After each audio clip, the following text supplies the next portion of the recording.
মুগদা এলাকার খবর জানবো। আমার সহকর্মী যোগ দিচ্ছেন আমার সঙ্গে, হাসান মিসবা। মিসবা, শুনতে পাচ্ছেন নিশ্চয়ই, কোন প্রার্থী গণসংযোগ করছেন? আমরা সবসময়ই প্রার্থীদের বিভিন্ন প্রতিশ্রুতির কথা শুনে থাকি।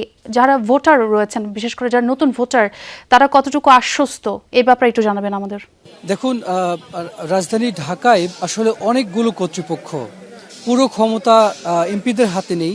ফলে এমপিরা তাদের মতো করে প্রতিশ্রুতি দিয়ে যাচ্ছেন। আমরা জানি ঢাকায় অনেক ধরনের নাগরিক সমস্যা আছে। আমি যে এলাকায় আছি এটা মুগদার মান্ডা এলাকা। এখানে অনেক দিন ধরে গ্যাসের সমস্যা আছে, পানিতে ময়লা আসে এবং রাস্তাঘাট খুবই সংকীর্ণ।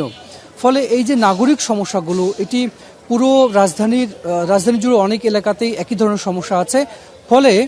ফলে প্রার্থীরা আসলে যে প্রতিশ্রুতি দিচ্ছেন, ভোটাররা সেগুলো শুনছেন, তারা তাদের মতো করে প্রতিক্রিয়া জানাচ্ছেন। তবে বাস্তবতা হচ্ছে এই রাজধানীর মানুষের উন্নয়ন করতে গেলে অনেকগুলো কর্তৃপক্ষের কাছে দৌড়াতে হয়। সেই কাজটি, সেই সমন্বয়টি যদি এমপিরা করতে পারেন, সেক্ষেত্রে আসলে সেই এলাকার উন্নয়ন ঘটে। আমি যে সমস্যাগুলোর কথা বললাম, সেই সমস্যাগুলো কিন্তু রাজধানীর অনেক এলাকাতেই আছে।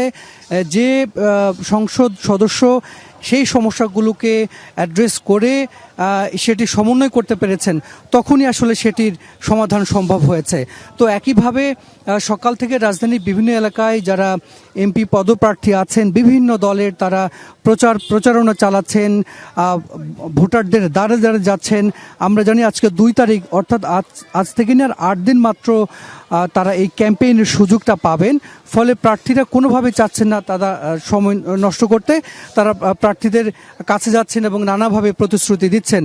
তো এই প্রতিশ্রুতির মধ্য দিয়ে আসলে তারা তাদের কার্যক্রম চালিয়ে যাচ্ছেন এবং পুরো রাজধানী জুড়ে আমরা একটি উৎসবমুখর পরিবেশ দেখতে পাচ্ছি। এবার যেহেতু ব্যানার পোস্টার নেই, ব্যানার আছে, ব্যানারে ছেয়ে গেছে পুরো এলাকা।